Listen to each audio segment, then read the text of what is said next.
Happy Tuesday. You are listening to Real Talk with Karen Stacy live on MiamiMikeRadio.com. So, happy Tuesday. Happy 2019. I think I've been practicing saying that because my son was like, Mom, it's going to be 2019. You already screw up 2018. That's a very good point, Noah. So I've been practicing the whole 2019 thing, and so far I think I'm doing pretty good. So happy 2019. I'm not quite sure how the hell that happened. How did we get to 2019? My kid is going to be 10 years old next month. I just don't know. I mean, somebody wrote something on Facebook and it said, remember in 1999, we were all afraid to we didn't know when 2000 was coming in, if we were going to lose power, if all of our internet, everything that was on our computers, everything was going to blow up when it hit 2000 because the technology, they were afraid, didn't coincide. I don't know if you guys remember that from 1999, but holy crap, that was 20 years ago. I mean, hello, 20 years ago. How does that happen? So here we are, and it's cold in my little she shed. So if you guys on Facebook Live see me and I'm going like that with my nose, trust me, it's not, anything other than the fact that the cold, the hot. So please forgive me. So, all right, where am I now? Let me take a deep breath.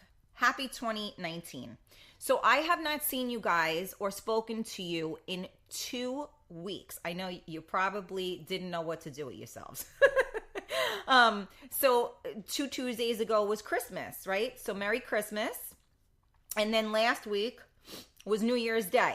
And I had intentions of doing a show on New Year's Day, to be honest with you, because I figured a lot of people were going to be home and bored probably and hungover maybe. And so I said to myself, I'm going to do a show that day. I had told you guys I was going to do that. Unfortunately, life took a different turn. The universe had a different plan for me. First of all, again, I want to thank you guys all for tuning in, for being so supportive. And I keep it real. I don't perpetrate the fraud. I don't come on here and pretend to be anything other than who I am. If you meet me and you know me and you've known me forever, or you meet me, at an event yesterday, I am who I am. So I keep it real because I truly believe that my voice can matter, maybe. I mean, and even if it only matters to one person, I'm good with that. And what I mean by that is there are a lot of people out there that are suffering from so many different things. I mean, and I don't want to sound so terminal to say it, but a lot of us out there have lost loved ones or have sick people, and the holidays, as I've said before, be kind. You never know what someone else is going through. So the holidays can be really tricky sometimes. So as you all know, I had events and I gave away tickets as well for events. Tia Maria was kind enough to give me New Year's Eve tickets. And I think I gave out 15 tickets to this event. And of course, I was going. And it was a red event. And I had bought this red cat suit shiny thing. Everybody that knows me knows I love my cat suits. And it was really obnoxious, so it was just perfect for New Year's. Not that I won't be out there wearing it one of these days, and it won't be New Year's, but that's a whole other story. So I was like, all right, I got the outfit, I was ready. And, for some reason that day, I just wasn't feeling like myself. I was fighting demons that I didn't even know were there. Christmas was nice because, my son was a good boy. He got everything he wanted from Santa, so he was over the moon. And that, as a parent, I know a lot of you out there that are listening right now, you guys are parents. If you thought the holidays were awesome when you were younger, I seeing Christmas through my child's eyes is a feeling that no greater joy. I mean, I remember when he was 3 and he truly understood it, and he came downstairs that morning and he was like, "Oh my God, Mommy, Santa came!" And he's like screaming and he's all over the place. My heart was never the same after that moment, because that naivety, that magic, and I talked about this on my last show, how so many kids don't believe in magic anymore. So many people don't believe in magic. If you don't believe in magic, then you're never going to get anywhere, right? You have to believe in something. You have to believe in magic. That's at least how I feel. So, he had a great Christmas. It was a little funky because Christmas Eve, my mother-in-law normally does, and she cooks. And my husband's older brother and younger brother were coming, and the sister-in-law, and then the other sister-in-law and the nephews, and the boyfriend and my dad. And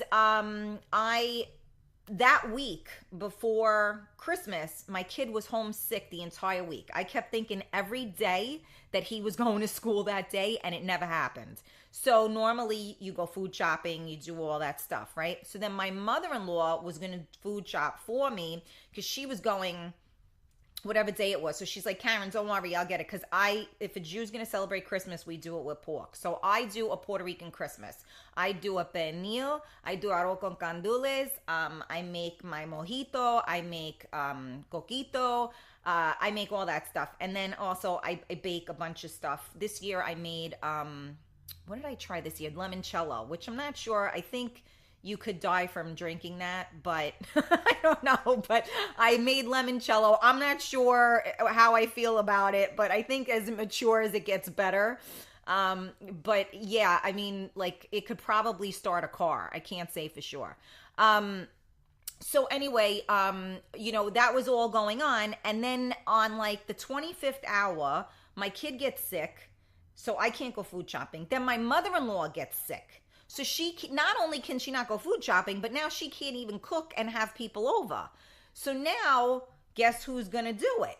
So I said, all right, it doesn't matter. I usually cook on Christmas. I'll cook Christmas Eve. It doesn't matter because nobody's around anymore anyway. So I cooked on Christmas Eve. And of course, I cooked like 30,000 people are coming to my house. I'm always nervous I'm not going to have enough food. Don't ask me why I got issues, but I got issues. So like I made 2 trays. My son likes like homemade mac and cheese. I make for him non-dairy.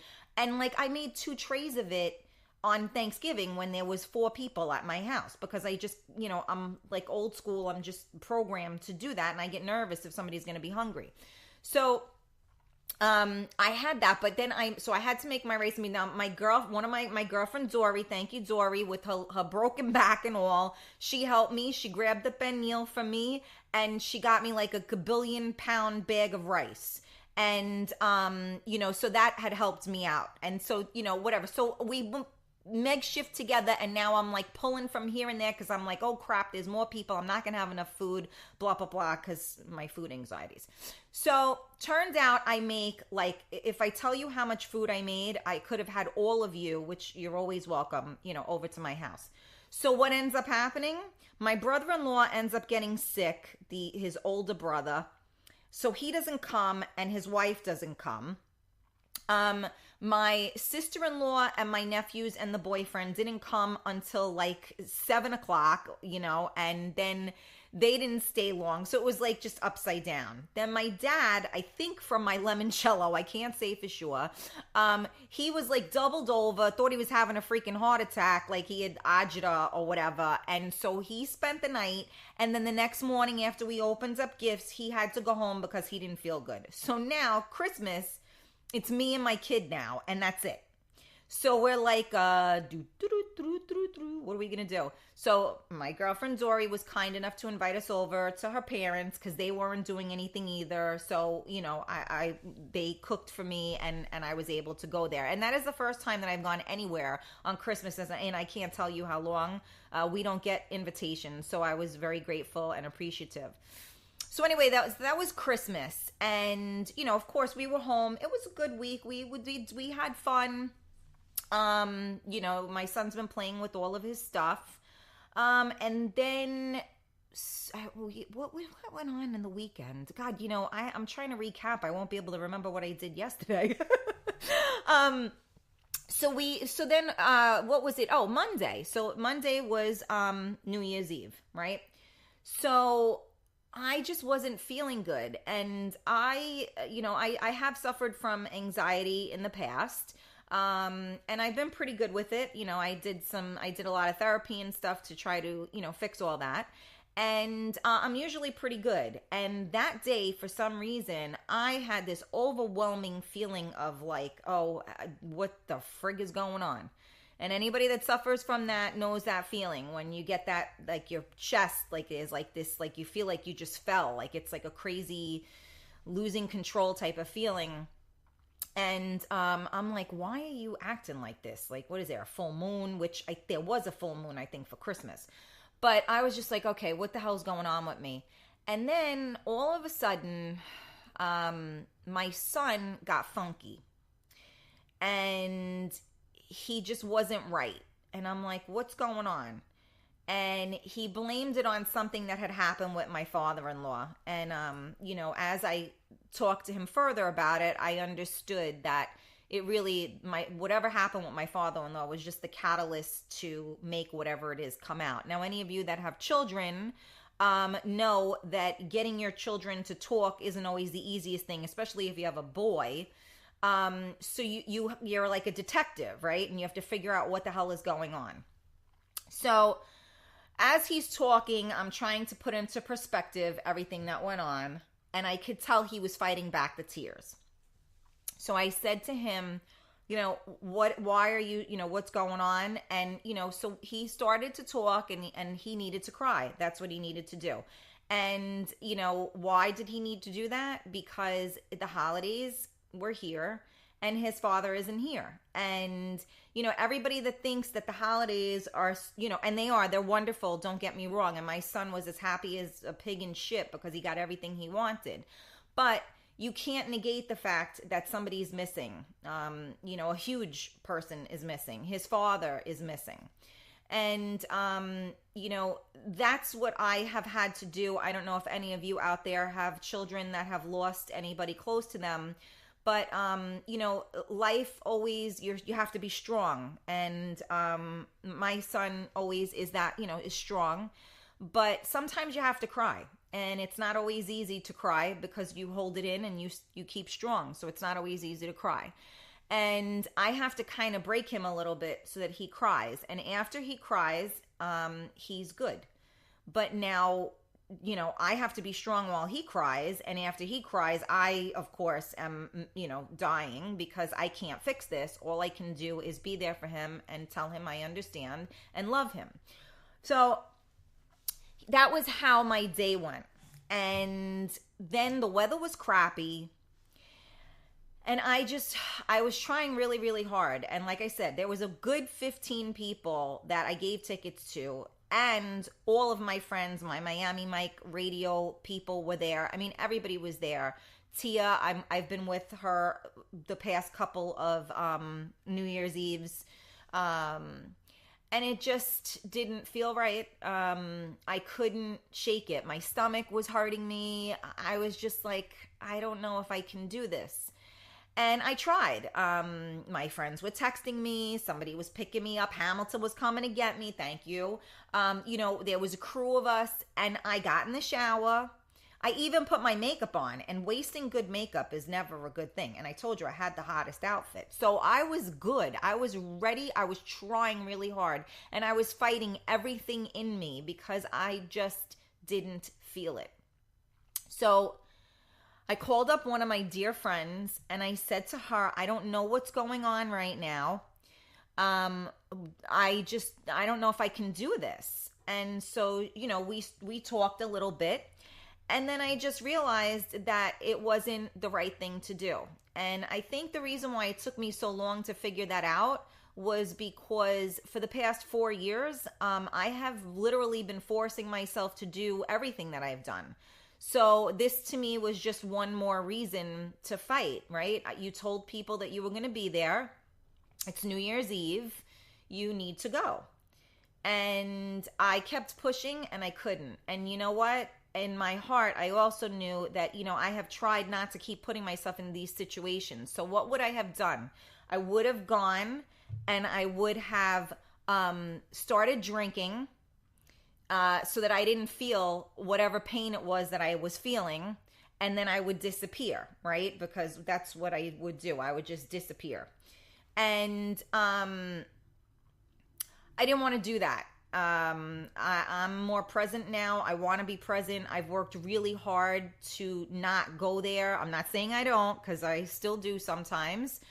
But I said, you know what? I'm not going to go out and drink myself to numbness and get through this. So I'm going to stay home. And it really made me feel terrible that I had to stay home because, it made me feel badly that I went home, that I stayed home. I'm sorry. My phone is ringing. I guess they don't realize that I'm doing a live show, so I apologize for the pause there. Anyway, so I ended up staying home, and it was the first New Year's Eve that I actually spent with my son, who stayed up.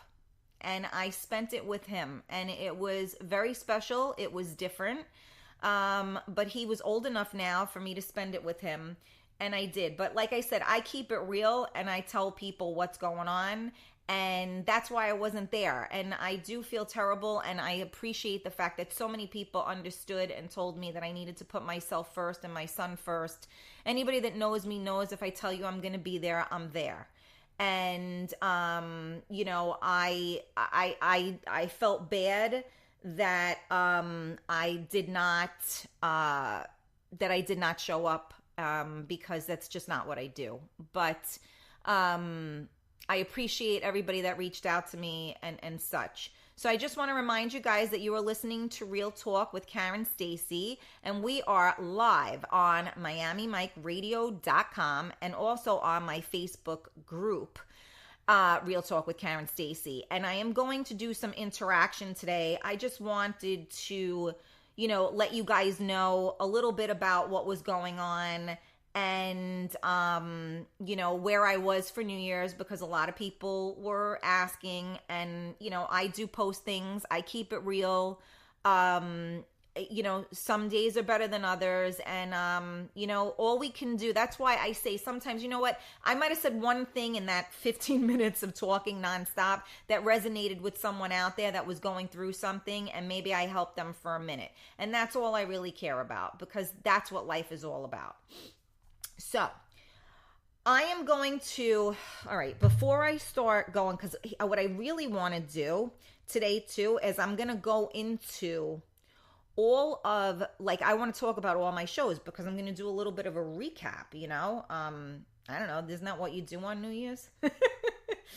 All right, let me see. I want to go into my, okay. But now I can't, okay, I got to shut me up because I'm going live. Look, I'm live on here too, because this way I could actually, can I see the comments though? All right, there we go. All right, who do we got? Is this the first one? Yes, okay. Now, this is what happens, okay? I got to take my glasses off because I want to tell you a funny story. My other glasses, I put them down on my bed because I can't read with my glasses on because I'm, 48, I think still. I'm not going to be 49 until April. But I put them down on my bed and I went to go grab something. I came back, and what do you think I did? I stuck my knee in between the glasses and they broke. So I had that monovision thing. I don't know if you guys know about this, but monovision is one eye is for close up and one eye is for far away. So when you have your glasses on, you could kind of sort of see closer. And now that I'm back to the other prescription, because those were the glasses I had in my house, I can't see crap. So now I got to take my glasses on and off. So you get to see two different looks. All right. So now, where am I on the comments here? Okay. Hi, Rose. How are you? Sable. I get really depressed around the holidays. The winter is so hard for me. I'm sorry. Yes, I get that. Rob, you missed me sorely on New Year's Eve. I appreciate that. And Rob McCabe is actually coming on my show 2 weeks from today, and we're going to talk about his cougar whispering, and we are going to talk about what went on New Year's Eve, because there was a contest to see how many ladies were going to be hanging with him. So I'm interested to find out, because I actually did not hear anything about the shenanigans that took place on New Year's. So I'm interested. And we're going to have a surprise guest. We might even have 2 surprise guests on there. And Rob doesn't even know who it is. So we're going to have some fun with that. Yes, Diane, fun time on Sunday. So Sunday, like, it was a perfect storm on Sunday. They did this, DJ Surge did a blackout brunch. And my son wanted to get out of the house. I called up one of his friend's mom, and she's like, bring him over. And I was like, oh my God. And, Diane had asked me if I was going. A couple people asked me, and I said, I can't go out on a Sunday. I'm with my kid on Sunday. So it was a perfect storm, and mommy was a bad girl, and she went out. So yes, we had fun on Sunday. Although I got to tell you, Monday hits really freaking hard when you're out on Sunday. So this whole getting older thing, not so fun. Okay. Gabrielle, hi Karen. Since you became friends, I have been getting a crazy amount of friend requests. Oh, Gabriella, I apologize. I don't think that was my fault, but okay. Roger, thank you. Good movie. Yes. Rob, family first. Allie, your child is paramount to all. Good move. Enough said. Allie, have you not realized that with me, enough said is never? All right, let's see. Lainey, you always put Noah first, and I'm glad you put yourself first for once. You didn't do that enough. Love you. Well, thank you. I appreciate that. I don't know. I mean, okay, I'm going to keep talking. Do what you got to do. All right. Listen. Oh, Bill, you're listening in the car. You tagged everybody and in the car. You're the best. The best. All right. So I don't see any other. I think I got to everybody, right? I don't know. Or am I like backwards? Look, now I'm going to put the glasses on so I could see. All right. I still can't see. All right. It's all good. Oh my. All right. Yeah, I missed some stuff, but that's okay. All right. So now I know some of you out there are new listeners to Real Talk. And I know some of you out there have been with me since the very beginning. And I am grateful to Mr. Miami Mike, because he gave me such an amazing opportunity. And you guys have allowed me to grow with you.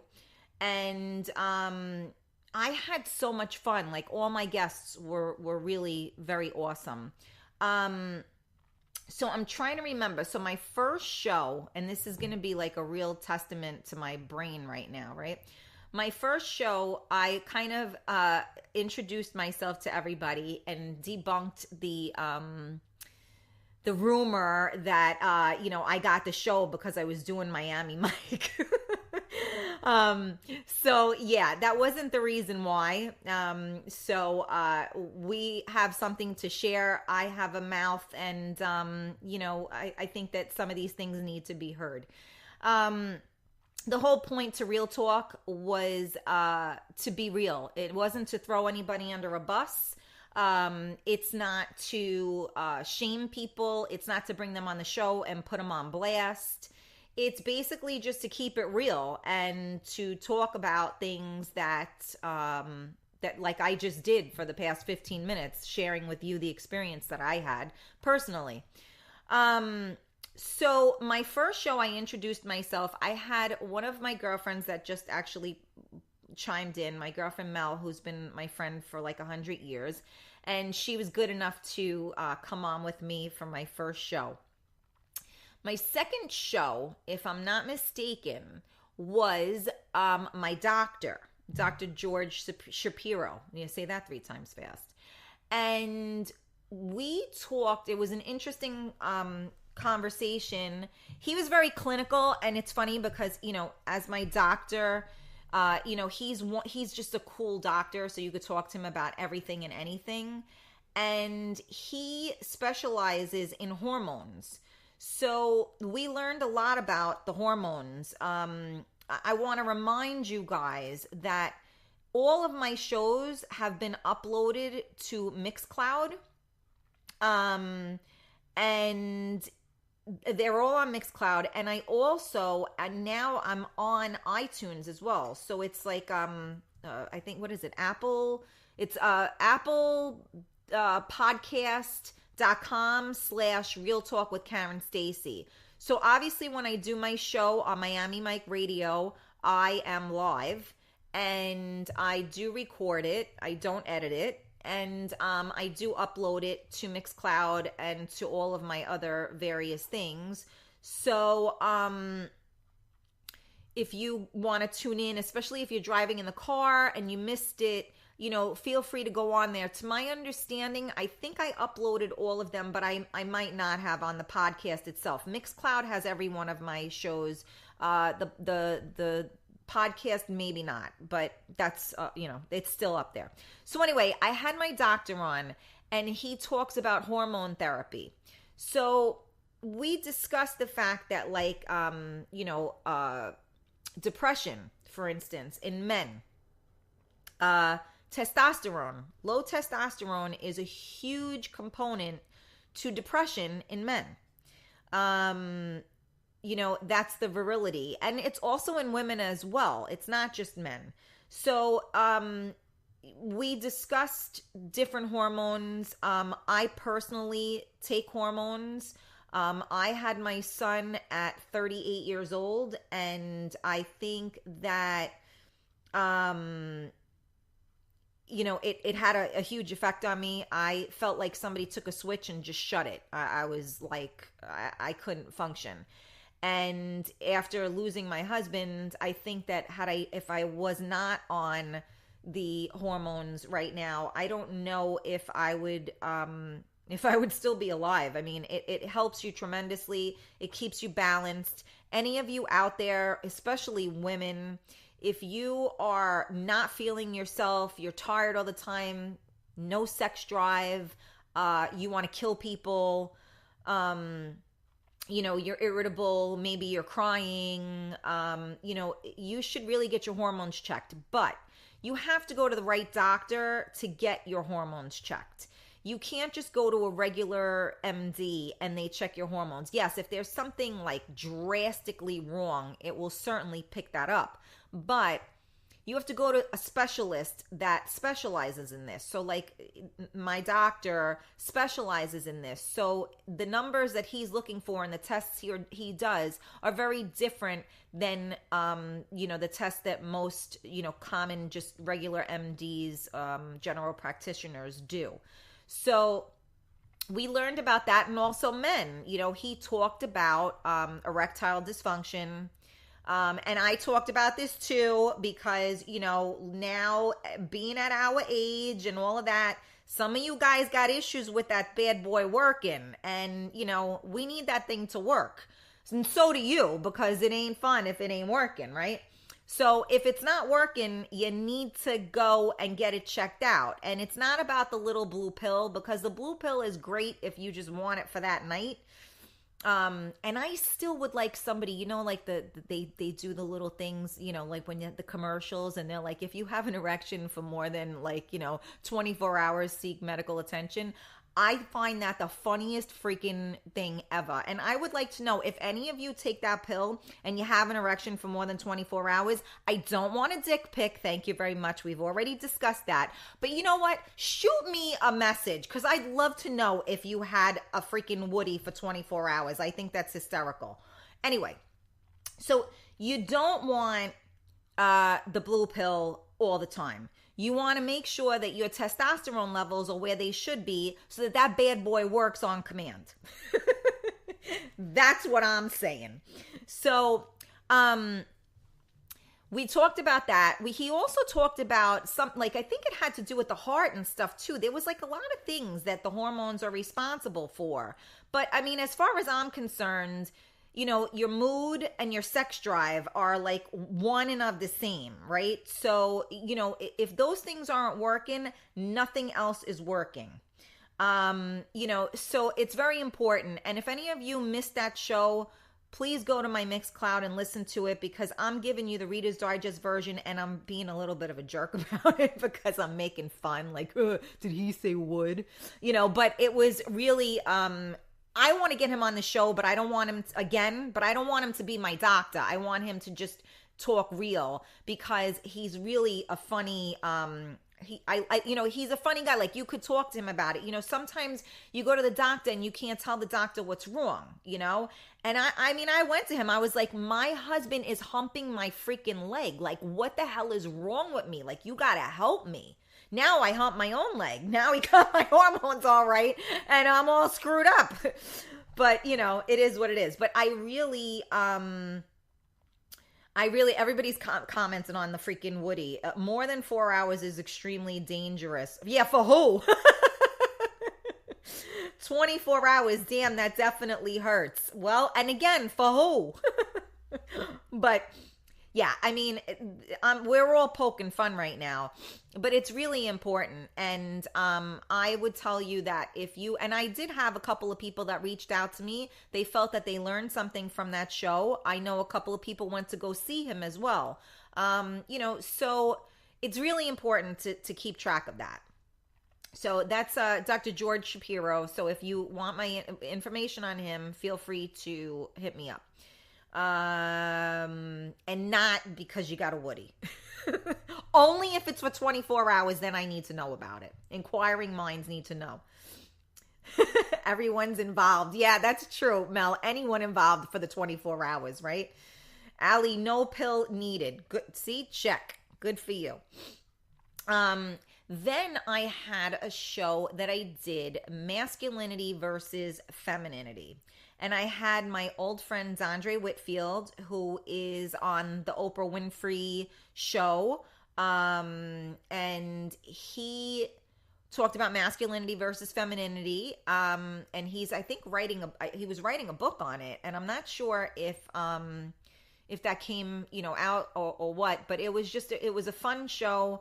You all have heard me talk about old school, and that is how I live, old school. I still believe men should be men. My idea, I guess, of men are different than some men's idea of men. We talked about the fact that there are a lot of blurred lines because women we've always been the stronger species, but now we've really had to step up because some people, I don't want to bash men because that's not really fair because it's not all men, but the lines have been blurred. Women have become more masculine, and I don't agree with that either. We talked about the fact that, when they went to, I know women didn't like, my friend Andre was saying, I went to hold the door and the woman was like, I don't need you to hold the door for me. And he was like, well, I'm holding the door anyway. So, it becomes a very difficult, I think, for men as well, because they perhaps want to do something, but because women are so strong, they, I don't want to say they get emasculated, but, to a certain degree, maybe they do. So, I think it's important to keep these things in perspective. I know that women have had to become very strong because they are now head of households. I look at myself included. My husband did everything for me. We joked around. He always said, know your role. I'm screw gun guy, you're pots and pans girl. And I would tell him to go F himself because I'm not like a yabba dabba do type of woman. But it does have its role in life. And meaning that, it was my job to make sure that our son was cared for. It was my job to make sure there was food in the house. It was my job to, to to keep, keep control over the house, and it was his job to make sure that everything else was done and, fixed and all that kind of stuff. I never lifted nothing. I never shoveled. I never did anything. Now I shovel. I carry things. I mean, I put a floor down in my bedroom a couple of months ago, and I could tell you that I don't know how to hold a hammer or a freaking nail. And I was just like, you know what? I got to do this. And so you become as strong as you have to be, because if there's no one else to do it, you got to, right? So you become very empowered. So it's just finding that balance of being empowered, and being able to be self-sufficient, but at the same token, being able to allow people to have a place in your life. So if you're the man and you have a man, then that doesn't work. So if you have a man, you need to be the woman, he needs to be the man. That's just my opinion, but that's just how I think things work better, because people know their place. So me and Dondre talked a lot about that. I give kudos to all the ladies now that are making as much money as the men. I give kudos to all the ladies that can build a goddamn house. I wish I could. Diane Orlando, it's survival mode. And you know what? That is absolutely correct. It is survival mode. And you do what you got to do. But the beautiful thing, if you don't give up, if failure is not an option, the beautiful thing is when you do that, the accomplishment at the end of the day is freaking awesome. When I laid that floor down, I was so proud of myself, and not even that I was so proud of myself. I was happy because I got it done, because for 4 years, I had no floor in my bedroom. I had a rug in my bedroom from when we were first in our house 100 years, and my husband was supposed to change it. And he never got the time to, because we had to move all the furniture. And he was like, I'm not sure I'm going to do it. We're going to be upside down. I got to figure it out. I got to take off a day from, got to take off a couple days from work, blah, blah, blah. So it never got done. So I had this rug. And when my husband died, my son said, Mommy, I want to sleep in your bed. My son has asthma. I said, this rug got to go. My brother-in-law came in. I had to move the bed so it was up against the wall so my son didn't fall out of it. And I said, get this rug up. He said, Karen, there's no floor under here. You got a subfloor. Like, you got to be careful. I said, I really don't care what it is. I'll deal with it. I'd rather that than my son not be able to breathe. So just get rid of the rug. So he got rid of the rug, and nothing ever went over it. And I was in a fog, so I just I was like, okay, well, I got to wait. And when he's available, he'll help me. And life has its own momentum and things happen. And he was, nobody was able to help me. And I just finally got to the point where I said, you know what? I can't live like this anymore. It's driving me freaking nuts. And I went on, I saw this thing. Not that I was Bob the Builder, don't get me wrong. It was like a jigsaw puzzle type of thing. I wasn't, that fancy, but I did it. I had no idea what the hell I was doing. And once I start, anybody that knows me knows if I start something, I'm like nuts. I gotta, I'm like a crazy person and I gotta do it. So I did it. And there was like 4 areas that I couldn't get the tiles in because I had furniture there. And I had a client that came here. I did his hair for him. And he was with his wife and his kid. And he said, I was like, oh, I just did. I said, but I'm so anal. So now there was like these 4 spots. And I'm like, what am I going to do with these spots? Like, it's driving me crazy. So he says to me, well, what do you need? Do you want me to help you? And I was like, oh my God, could you? So he came up, and me, him, his wife, we moved that piece of furniture, like 2 seconds. I shoved the thing under, we did or whatever, boom, it was done. There is no greater feeling. Every day when I walk in my room, it may not be the best floor in the world, but it's a floor. And guess what? I didn't need anybody to do it. I did it myself. And for me, that was a huge accomplishment.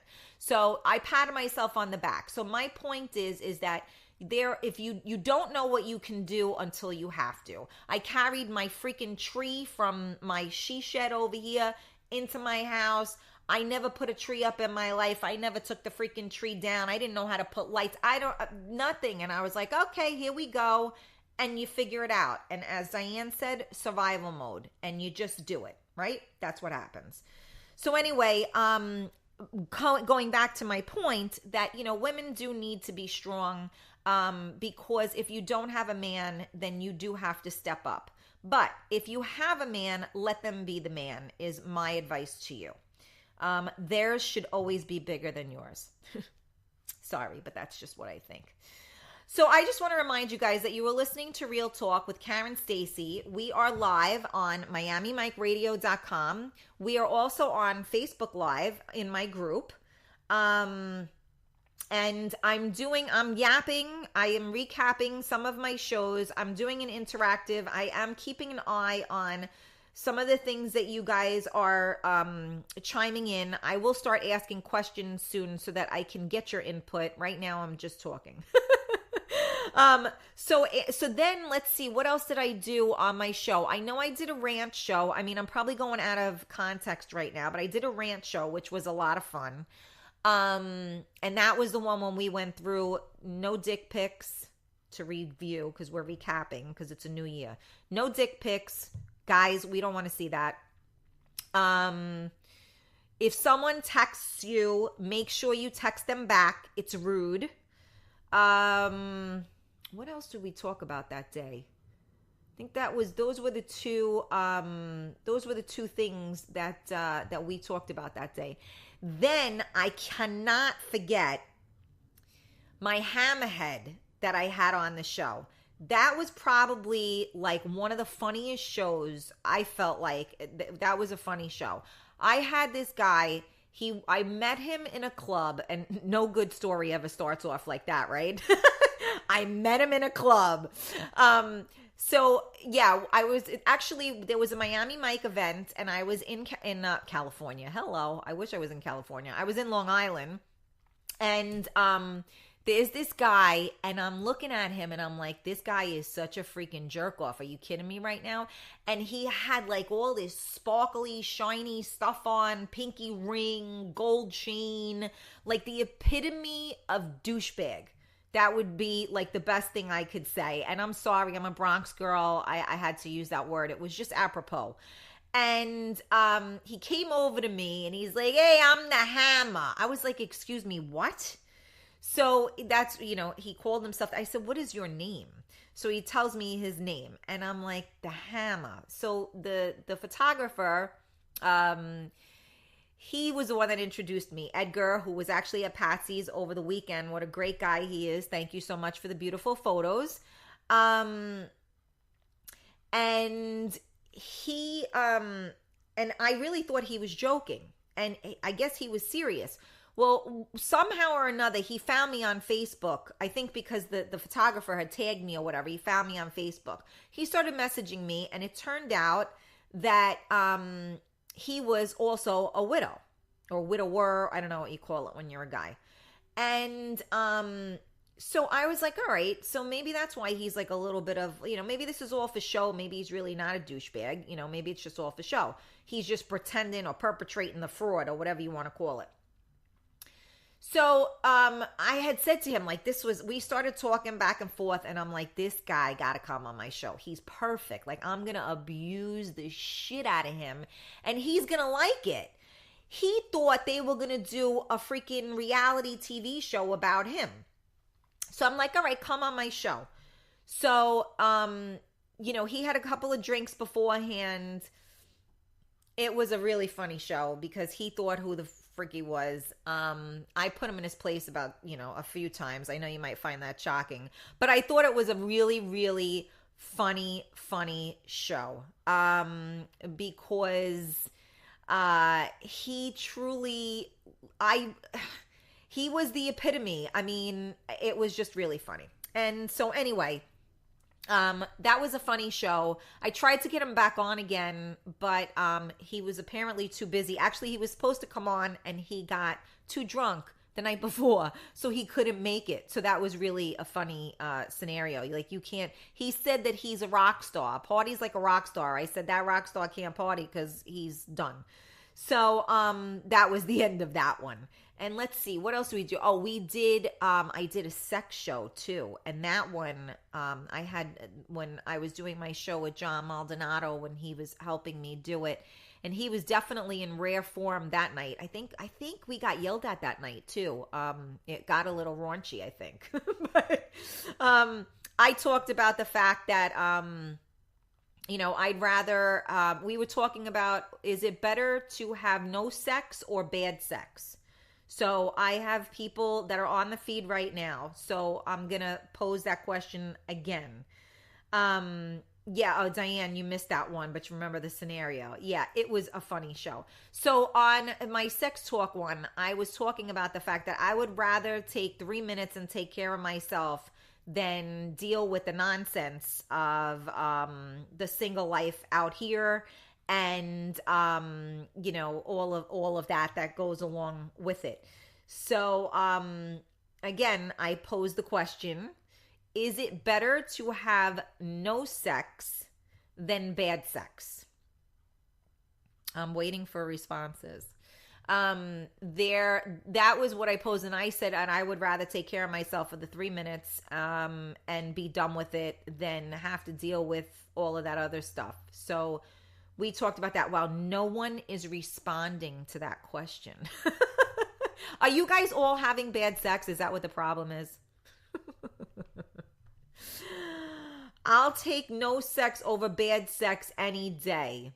Exactly. And I better to have bad sex, use it or lose it. See? And this is what's funny is that everybody has a different opinion. See, Allie, I don't know how I feel about that. See, I would not. Yeah, see, Christine, no sex. Bad sex is bad. I mean, it's like, why do it? I mean, I guess you may not know that it's going to be bad. So you live and you learn, but I mean, I don't know. To me, that's just such a waste of time. I'd rather just take, like I said, I could take care of myself and be asleep in 3 minutes. Why waste a night? That's way too much time invested for no reason. But you said use it or lose it. I don't know what that means, though. Use it or lose it. Why? Because if you don't use your sex drive, you will lose your sex drive. And, I have heard that before. They do say, it's like a body in motion tends to stay in motion, right? So if the more sex you have, the more sex you want, apparently. So they say that keeps the testosterone going as well. Okay, what's the point? A cheap thrill. Yeah, Christine, but that's not even a cheap thrill because if it's bad, there's no thrill to it. So, I mean, I'm okay with a cheap thrill, but if there's no thrill, I'm not thrilled. Allie said, because if you already know it's bad, then you're able to judge it. You don't usually know if it's going to be bad. Tracy, I think we talked about that when you were on the show with me, and we kind of debunked that, where we kind of know, well, not that we kind of know, but it depends. If the prelude, the prelude to the kiss, right? If that's no good, kind of like you shouldn't even bother. But sometimes you throw somebody a bone, you give them the benefit of the doubt, and you hope for the best, because sometimes it could be good and you could be, pleasantly surprised, right? But that was my thing that I talked about that day, was that I would just rather be home by myself and do what I got to do. Let's see. What else okay. It's something that you can't predict. That's the thing. Well, and again, if you do know it, let's give the benefit of the doubt on this one. All right. Let's say that you didn't know this person wasn't going to be good. And me and Tracy, we talked about this. We said that you said that you give them one more shot too, because you said maybe the first time they might have been, nervous or whatever. So you give them maybe a second shot. I think we did talk about this, if I'm not mistaken. Sam said, I'd rather be at a strip club than have bad sex. Bad sex has no life to it. Right, but why go to the strip club? Put on Pornhub, freaking take care of yourself and call it a night. Why spend money in the strip club? I'm just saying. I mean, I don't get the strip club thing. I know guys are different. You like the visual and all of that. But it's like if you're an alcoholic, you don't go to a bar because you want the booze. So if you're horny, why are you going to a strip club? You're just going to get hornier and you're still not going to get laid. So, you're going to get broke from it. So I don't know. I never saw the point to that, but that's just me. All right, where did I go here? Allie, you will lose your sex drive. That's the only reason why I say bad is better than none. Okay, so I was correct then. That was the reason why you said that. I did bring that up, because I did think about that. But the worst thing, but at that token as well, bad sex is a turnoff too. So I lose my sex drive from having bad sex more so than losing my sex drive from not having sex. If you still stimulate yourself, then you're still producing it. If you're still orgasming, then is that a word, orgasming? If you're still having orgasms, then you're still, your sex drive is still being, what's the right word? Used? I don't know what the right, but it's being utilized. And as long as you're having orgasms, then that's fine. So I would rather have a good orgasm that I gave myself in 3 minutes than have bad sex just to keep it going. So love you, Allie, but I'm not with you on that. But you're a guy, so guys are different too. So, it is what it is. Yes, you do know, because if it's bad, if you had a relationship long enough that this way, oh, well, yeah, that's different. If you're in a relationship and the sex sucks, you got to freaking run. I mean, what are you going to do with that? Like, it'll never get better. And that's why all these people, I guess, have these side pieces. I don't know. If it's too much work, so why bother? Well, Diane, exactly. My 3 minutes, I'm good to go. Tracy, yes, we did talk about it. Yes, I can feel by a kiss. Absolutely. Oh, Mel, you don't know what bad sex is. You are my hero, Mel. And Gabriella, thank you for agreeing. All right, Tracy, let's see. Can I read this? Oh, yeah. But if I have sex once and it is good, but then the second time it sucks, then nothing after that. Yes, I will give them a second shot if it's okay. Yeah, that's true, right? First time, shame on them. Second time, shame on you. Christine said exactly. All right. Oh, Dr. Oz. We have input from Dr. Oz, Tracy. Dr. Oz say you lose it. And yes, masturbation works and keeps it working. You see what I'm saying? Allie, I was married a very long time, so I wasn't going to lose it, so I used it no matter what. Well, that was your obligation anyway. You have to. You were married. You had to freaking, you had to give her the hot sausage. You know what I'm saying? But I'm sorry to hear that.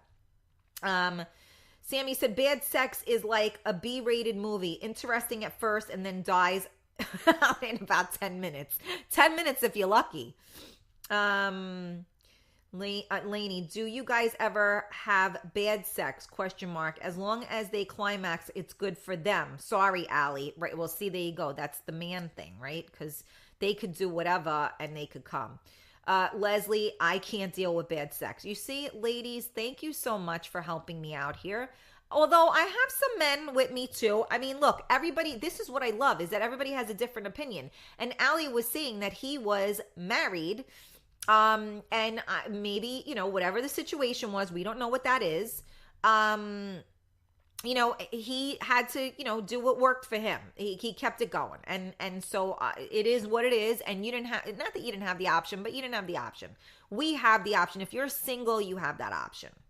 Mel, Karen, again, what's bad? Sex is sex. If your partner doesn't know what he's doing, that's his problem. You got to know how to orgasm yourself. Yeah, no kidding. But if you, then again, I'm going right back to what I was saying. Who needs it? I can, if I'm going to make myself orgasm, then I can do it by myself and not have to freaking deal with somebody else. So yeah, you're 100% right about that. But bad sex is meaning that there's no point to involving another person. If that be the case, if you're getting yourself off, who needs somebody else? Okay, what did you say here? Allie said, no, not a man thing. I respected my marriage fully and I had to work at making it right. And I did say that prior to reading that comment. I understood and that's exactly what I said and I completely understand. Bad sex does suck. If not good the first time, what makes you think it's going to be good the second time? She had a good point, Diane. Sometimes, I said this before, sometimes, the first time you're with somebody, it could be awkward, you're not comfortable or whatever. So, it had to have promise. And I guess that's why she gave it a second shot. So I think that's what she meant by that. Okay, let's see. Ali, I meant no offense. Sounds like you were trying to do the right thing to keep your relationship alive. Absolutely. And that was definitely what we said. No one is condemning him. We're all just giving our opinions, right? So, sex the first time is awkward. Yeah, maybe they're nervous. See, look, I'm good, man. I'm saying everything and then I'm reading it and you're writing it. I love it. Some women lay there. I like a dead fish from what I hear. Yeah. I've heard that too. This is what happens when you have too many guy friends, right? I would like to know girls that go out and think that size matters. Oh, that's a good question. Does size matter? This is a lady's question. Well, I guess it could be a guy's question too. So Christine said, I think you need to be attracted and have a connection to even getting to that point of sex. Absolutely. But a connection could just be complete hotness and you could just have that chemistry. And to be honest with you, like they could not say 3 words and you'd be good with that. Tracy, okay. So size definitely does not matter. Absolutely not. So I guess I can chime in on this a little bit. I mean, they always say, right, it's the motion of the ocean, right? So I think it really depends on the person. It depends on what they got going on. And yeah, sometimes, look, let's not call it, let's keep it real. It depends. Some women are small inside. And so, if someone is, hung like a freaking, horse, it's going to hurt them. You could be hung like freaking King Kong, but if you don't know what to do with that thing and you ain't hitting the right spots, it really doesn't matter.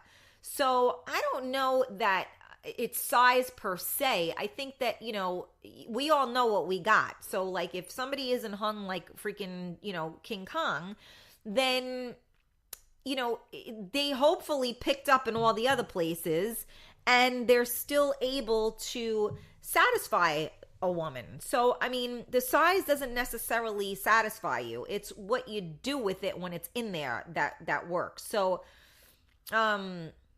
I think we all have a preference. I think we all like what we like, ladies. But I mean, it's not, as long as, I mean, if they're a bad lover and they got nothing in there, that's a different story. But if they're a good lover and they just, aren't quite, hung like, a donkey, you're good. All right. That's my Real Talk right there. And again, you are listening to Real Talk with Karen Stacy live on MiamiMikeRadio.com. And I am recapping from some of my shows. We are talking right now about my sex show. And of course, we got stuck here. Let me read what I missed. So great sex is when you're both living in the moment and nothing else around you matters. There could be a tornado outside and you just don't care. Bad sex is like the tornado hits you in the bathroom, just a disaster. Very eloquently put and extremely to the point. I probably couldn't have said that better myself. Size doesn't matter. It's what they do with what they got. Okay, I think we're all on the same page. It depends on the partner. Agreed. That's okay, Lainey. Believe it or not, this is a faceted issue. I do the right thing, but because of issues, health, I did what I thought was right. She had issues and I didn't leave her for another, so I worked on that. And again, I said that, and it's totally commendable, and every situation is different. And when you do the right thing, it's never wrong. It's not in the muscle, it's in the motion. The best one I ever had was less than average. He did everything right. The larger ones I've had think they don't have to do much because they're packing. Well, yeah, see, I said that. But then if they're packing, then we go back to what Mel was saying. If they're packing and you jump on, it doesn't really matter whether they're doing anything or not because you can do what you got to do, right, Mel? All right. Okay, so moving on. Um, so where was I now? So I'm trying to think. I really should go through all of my Mixcloud things, but you know what? It's too. I can't go through all that. I'm just looking so I can figure out where I am. Endometriosis is terrible disease for women. Yes, it absolutely is. Leslie, I am so sorry to hear that. Um, so before I keep going with my other shows, like I'm trying to remember now, I had my friend Hank on who had his band. We actually did a live show at the Gnarly Vine, which was awesome. Um, who else did I have on? I mean, we had the legendary Anthony Mangini on. And you know what was really nice is that, Anthony opened up to us. A lot of people out there have been fans of his for a very long time, and they got to see a different side of him, and they love him that much more. So I appreciated Anthony being open with us. We talked about his family, his love for music, and that was pretty cool. We had Gino Caffarelli, who did the movie Cruise, who's on our radio station as well. He was great. He was a fun guest. I had Miss Tracy Katz on my show, and that was definitely another sex show. And we got a lot of responses from that one, because we talked about a little bit of everything. We talked about Tracy. We was smashing. I don't know. Did you made that word up when we were talking about friends with benefits, and I would smashing, because that's what you do when you don't kiss or something. That's sex without kissing.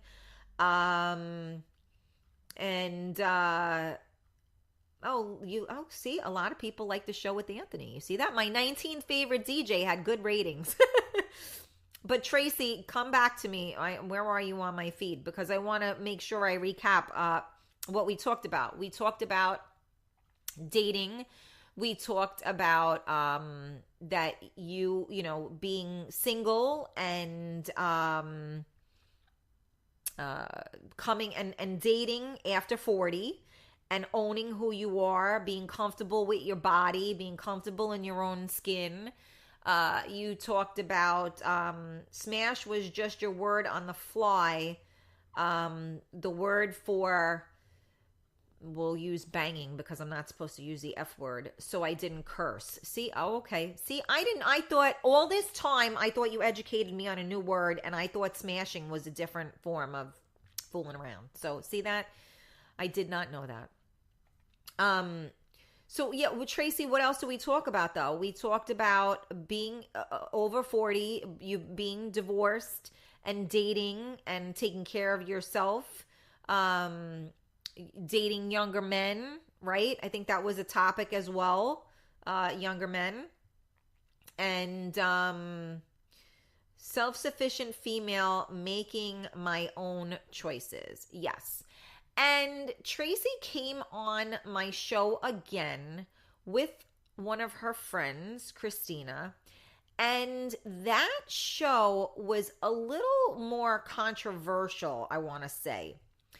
And they talked about their sexual preferences and choices. We did a pajama party. And there was a lot of different feedback going on, because we're in a world where people do judge. A lot of the people that listen to the show, I think, are like myself, and some people are more old school, and there was a lot of input, can I say. And, my whole thing here, and we're doing it right now again, where people are coming in and commenting on the feed, we all respect one another. And no one should be attacked for saying anything, unless, of course, they're saying something disgusting, like when I was on the feed one time and somebody told us that we should put his thing in his thing in his mouth, in our mouth or whatever, then I let my people say whatever they needed to say to him. But as long as you're not saying anything disgusting, you can comment. And even if you don't agree, we are all here to support one another and to learn from one another, because you know what? We don't all know everything. So I always want people to feel comfortable with that. Just now we talked about, whether you should have good sex, bad sex, no sex. And, one of our gentlemen, Ali was kind enough to, give his input on it. And, we saw a different side. So, he said, well, you have bad sex because at least you were able to have sex. And in the situation he was in, it made sense for him. So none of us can judge another or condemn anyone. So, that's the whole thing. So, okay, I thought the pajama party show was great, as real as it gets. Oh, absolutely. And I give the ladies, so much credit for being transparent. And again, I give the listeners credit for their comments as well, because for every action there is a reaction, and not everybody is going to agree, and that's okay, because we're all living our own lives, and they shared with us their preferences and their what makes them happy, what works for them. And it doesn't always work for everybody else. So it's all good, and I respect them. And I find it very liberating, because there are a lot of women that are stuck and in a different mindset. Would that be the right word? I mean, a lot of us are old school, and, like I personally said that I am not somebody that has, that would sleep with someone and sleep with someone else. That's just me personally. Doesn't mean that if you do it, it's wrong. It's just wrong for me. So, I respect people that own what they do. And, and it's a different perspective, because you know what, when you have somebody sitting there saying to you, hey, you know what? You're paying your own bills. You're not in a committed relationship. So if you want to sleep with, Bob, and you want to sleep with Ken, then who's to say you can't? So it's a moral thing. It's an ethical thing. And my morals and my ethics are not going to mimic your morals and ethics. Maybe they do. Maybe they don't. So it's all good. And you have to do what works for you. So let me just get back into here. I'm glad you like the Trump. Like, what the F, isn't that what we're talking about? It was the first Tracy episode that Clown commented in. Yes, Rob, that was exactly the one. Everyone has to do for themselves and what makes them comfortable. I just don't like to feel judged, and just because I can do something doesn't mean I am doing it. And correct. But that show, you ladies did talk about things that you were doing, and some people didn't resonate with that. And again, that's okay. So that was kind of what we were talking about with that scenario. And, your point is, well taken and understood. Thank you, Gabriella. She said, I love that you are so real. That's just who I am. I appreciate it. I do keep it real. Let's see. Everyone is their own person. Do whatever you want, and the hell with what anyone thinks. Yeah, I mean, it's a difficult thing. I find that to be a very difficult balance. I try to be that way, but it's also very difficult, because there's, other people, the other people, that you want to tell go to hell could be your family. I have a child, so, certain things are important to me that are, some things have to be sacred and left out of things, because, I'm a mom. So, it's all relative to your own world. Some men don't like to get head like me. just like some women don't like to give it. Did we talk about that? I don't even remember if we talked about that. That had to be during a sex show, obviously. That was, and I did the Andrew Dice Clay. Either you suck or you don't suck. I don't know. I could say dick on here, right? I think I could say that. All right. And then where were we here? And one of our points was the double standard between men and women. Bill and Sonia definitely debated about that and hopefully brought some light to the subject. Yes, and I don't know that it was necessarily a double standard, because I did read the comments afterwards. I think, again, it was more just a personal preference and just their belief. Somebody could believe I'm a great mother and somebody could believe I'm not a great mother. And to be honest with you, I don't give a shit which one of them. I don't believe either one of them, because there's one person that I got to ask if I'm a great mother, and that's my kid. And if my kid says I'm a great mother, then that's really all that matters. So, somebody could tell she's a pig because she does this. Oh, well, he's a player because he does this. Everybody can have their own opinion, and that's great. And at the end of the day, their opinion really doesn't mean anything, but they're entitled to their opinion. So you got to own that. So if you do something that somebody wants to call you out on because they don't agree, that's their prerogative not to agree, and it's your prerogative to not pay any attention to them. And that's what I'm trying to say. If you're going to own it, you're going to own it. And that's how that works for me. And that, like I said, you could think I'm a terrible parent. You could think I'm a great parent. It doesn't matter. When I speak to my kid and my kid says to me, Mommy, you're the best mom, I would never want another one. That's all that matters to me, because that's your check and balance. So if somebody thinks you're a pig and the guy you're with loves it or whatever, and I'm not calling anybody a pig. I'm just saying, some guys think, look, we talked about this, right? The gumara, right? You got the wife and you got the gumara. Oh, you kiss your mother with that mouth. So you want them to do everything you want them to do, but they're not good enough to be your wife. They're not good enough to raise your child. So you know what? That's the mentality. So if you're with somebody like that, then you're going to get what you're going to get. So you just remove yourself from people like that and you never have a problem.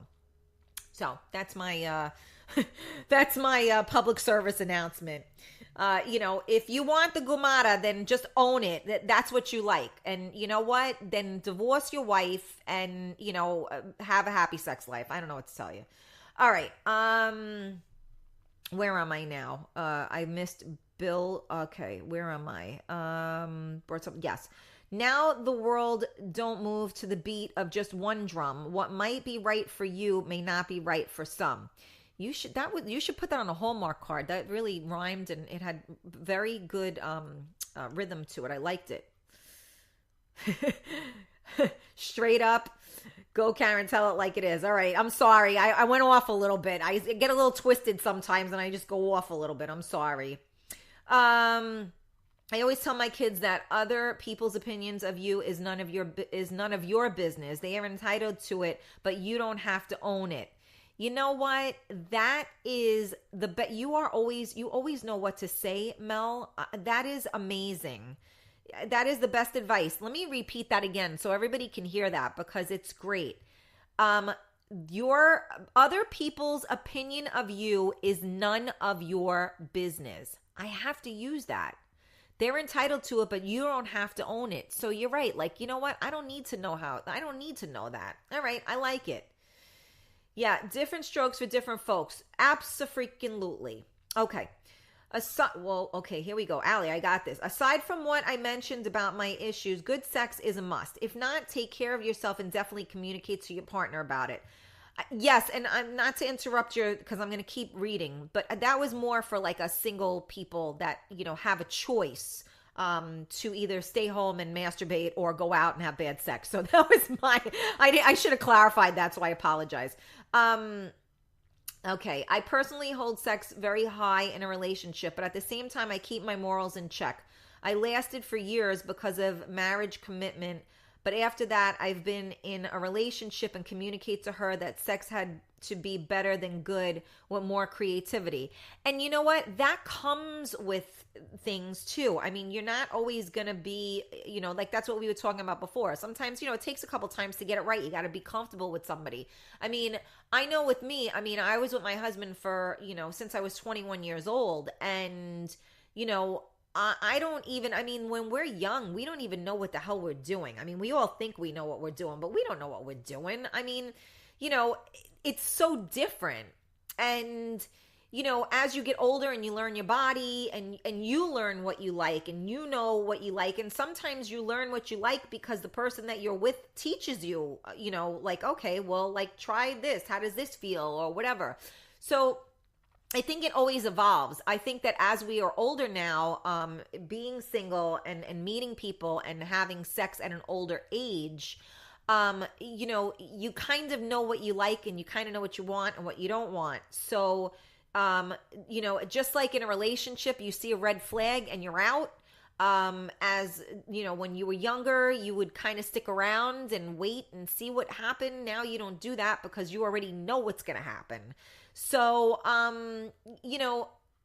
we were definitely talking, I was talking on the single end of things, and yes, sex is a very personal thing. Some people don't enjoy it, period. Some people live for it. So, it is what it is. All right, where am I? I'm still stuck here. Hello, Michael. Preach about the Gumata. Yes, Diane, I can't help it. I start and I can't help it. Where am I? My ex sucked. Oh, that's so funny. In a bad way.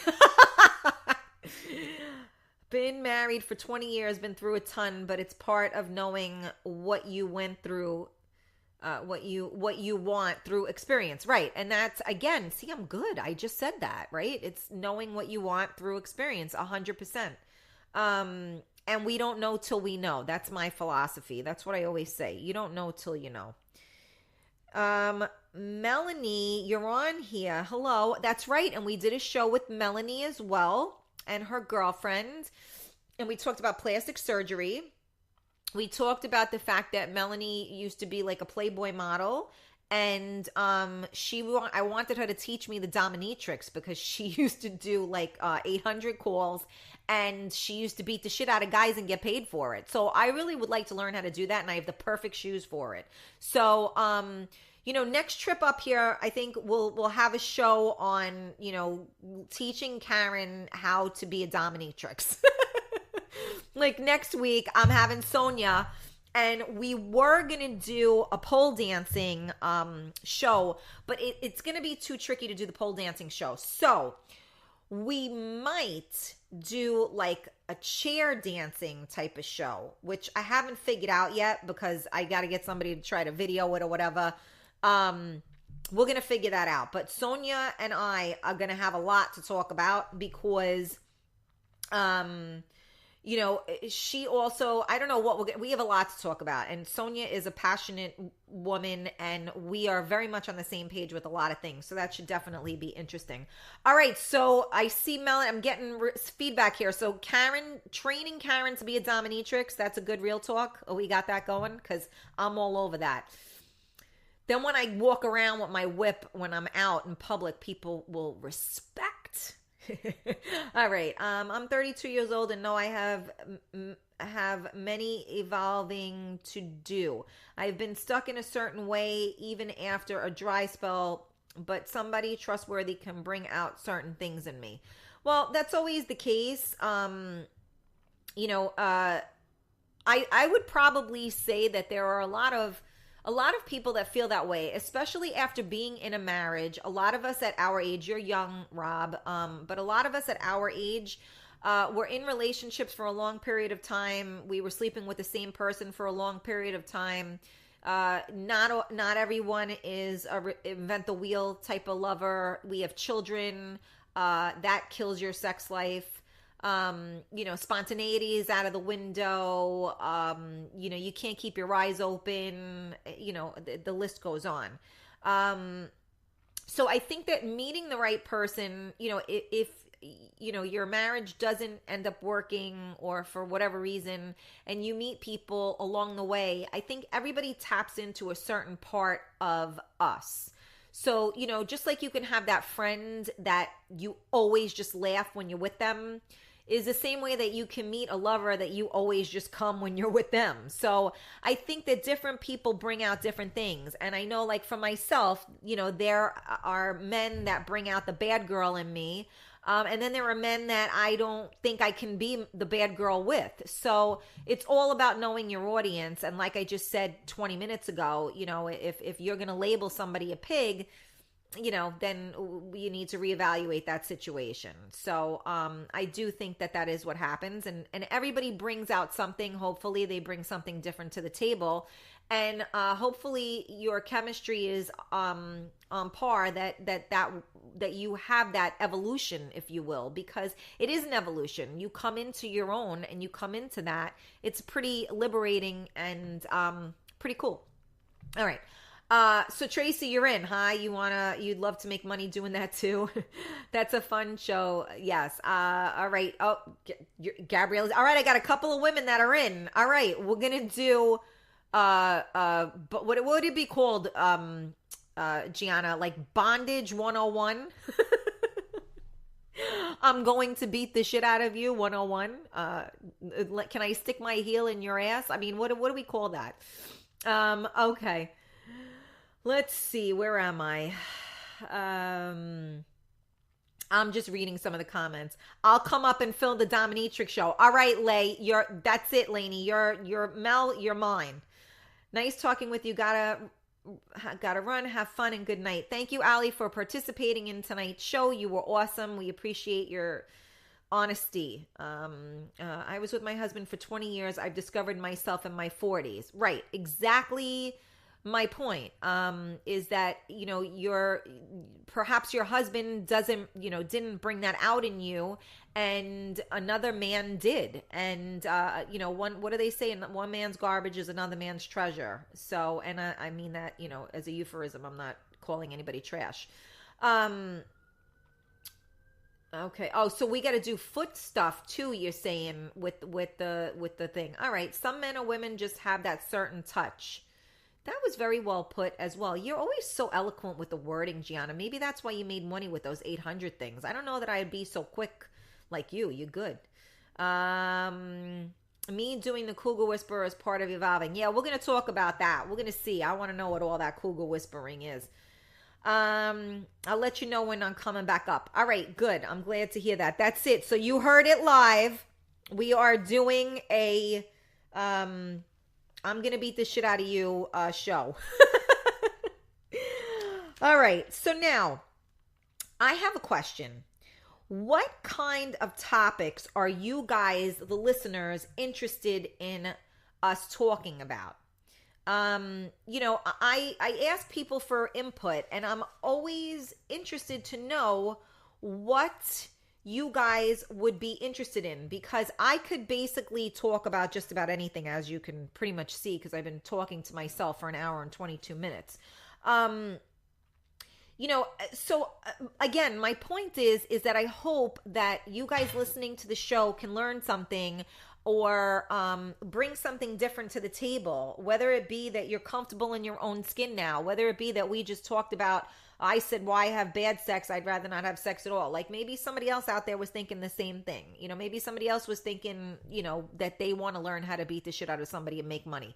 I mean, whatever the case. So we talk about it here. It's an open forum. So that's going to be a fun show for sure. Yeah, well, I think we try to make all of the shows fun, because this is Real Talk with Karen Stacy, live on MiamiMikeRadio.com. And again, we are live on Facebook Live. Sharing is caring. So I appreciate you guys sharing my post, sharing the show. As I said, I am on iTunes, Apple iTunes podcast. I have a podcast on Podbean. I always put everything up. I have the Mixcloud, so if you do miss the shows, you can always tune back in. And it won't be live, but you can certainly hear it and listen to my big mouth. Okay, let's see. Oh, that's right, Tracy. I would love for you to have Tonasia back. I really enjoyed his show when he spoke about taking care of his mother and his therapy group. Yes, that's right. I had Tonasia on, and Tonasia, I miss him. I meant to text him today, actually. He is a beautiful soul. And I also had my lady Tita on, who is a healer and a DJ. And actually, next Thursday, January 17th, lucky 17, I am finally together with her to do we're going to do an evening, we're going to do an event, and she's going to play some old school music. We're going to be at the Gnarly Vine in New Rochelle, and it's going to be double trouble because two ladies in the house. A lot of you did tune in for Tita's show. She has really been concentrating on healing, and she's getting all this different certifications. She's a pretty phenomenal woman, and we learned a lot from her as well. Tonasia, yes, we talked about that. Like I said, and I got to see, we saw him at the event right a month ago. He's just a beautiful human. And I would love to have him on too. I know he's been performing a lot again. He was out of the loop because he was taking care of mom, and now he's back. So it's great to see him out there and making it again, you know. Yes, Lainey, we did do the parenting show too, and yes, we talked about that, and that's right, because I actually had I had a request from a mom that was having a hard time with her teenage daughter, and we addressed all of those questions with the teenage daughter, and you had given your input on what you do with your girls, and it was definitely very enlightening because everybody has a different way of parenting, and I think that the mom that had sent me those questions did feel some comfort and did learn something from that show, so appreciate that, just like your words of wisdom today. What someone says about you is none of your business. I love that.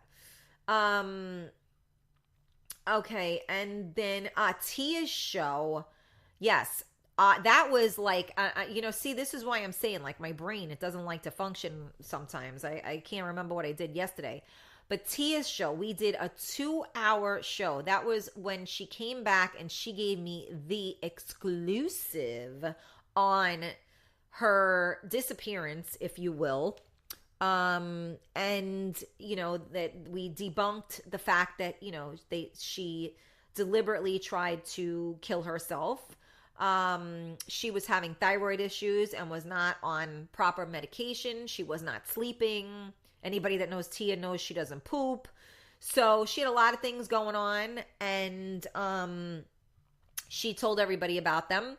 And I know that she's helping some people as well because to get their thyroids checked. And she also had reminded us that getting blood tests and seeing what's going on in your body is definitely important, which I concur, which is why I was saying that you need to do that. Check your hormones, check everything.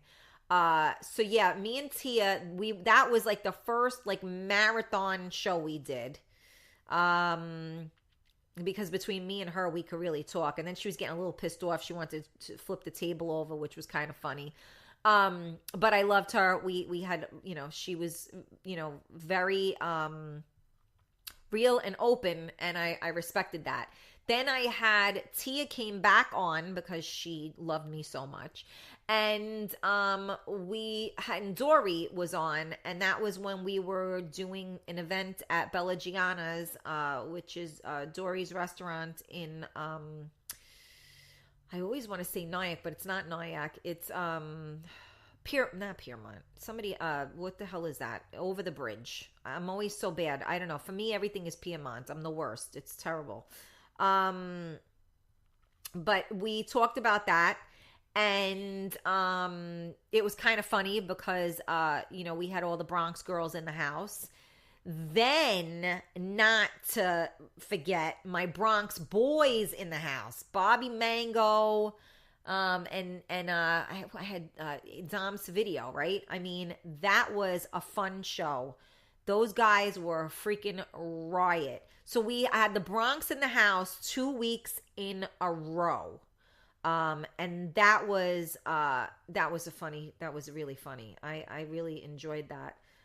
Conjures. Thank you, thank you, thank you. Bella Giana's and Conjures. Nyack. Yes, that was what I was trying to think. I don't know why I'm the worst. Like, if you ever get in a car with me and I tell you to go left, go right. I mean, I'm just the worst. I can't remember nothing. I'm lucky I know where I live. So I apologize for not getting that correct. All right, where am I? I'm trying to read here. My husband takes way better care of me than I do. Well, good for you. Yes. Love the show. So interesting. Tonasia, he's an absolute doll. Yes, he is. Love him. Lucky you. Very rare a man can figure out the woman's body than ourselves. Well, they've also been together for 100 years, so he's had the chance to make it completely right.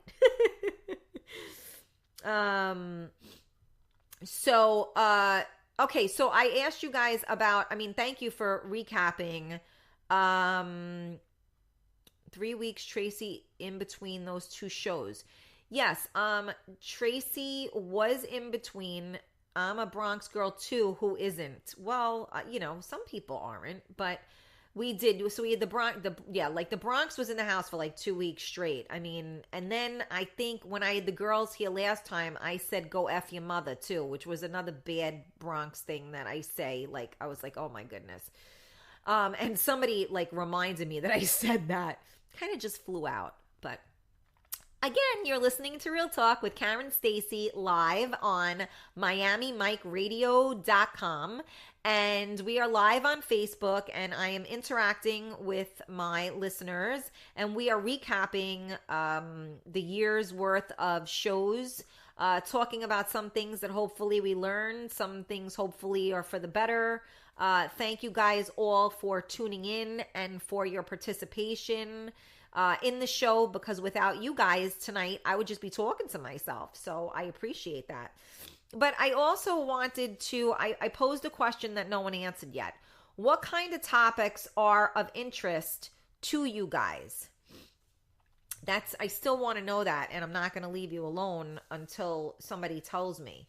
So, what I want to really know is, like, is there anything that you guys want me to cover? Have you felt that you learned something from our shows?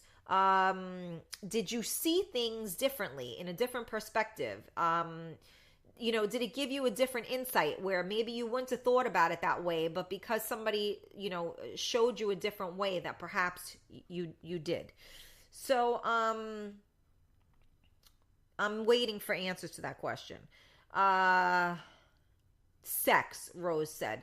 Yes, I have had a number of shows about sex. We've actually been talking about sex here. I don't know if you were part of the feed tonight, but we've been talking about sex. Apparently, sex is a really big topic. Love the guys' outlook on some of the topics. Yes. Okay, wait. Hold on. I went ahead. About guys thinking that you were a pig because of the way you dress. And there's the go F your mother. That's right. Thank you so much for reminding me of that. That's right. I hate that. Exactly. I mean, don't get me wrong. I mean, the way you dress definitely speaks about you. Don't get me wrong. But just because I'm dressed a certain way doesn't give you the right to freaking think anything or do anything. So that's right. The go F your mother was the right thing to say at that point. I stick to my cursing. Okay. Love the guys. Okay, it depends. Okay, Rob, it depends on what topics. I could say sex, but that's too easy. Sometimes disabilities, like I have Asperger's.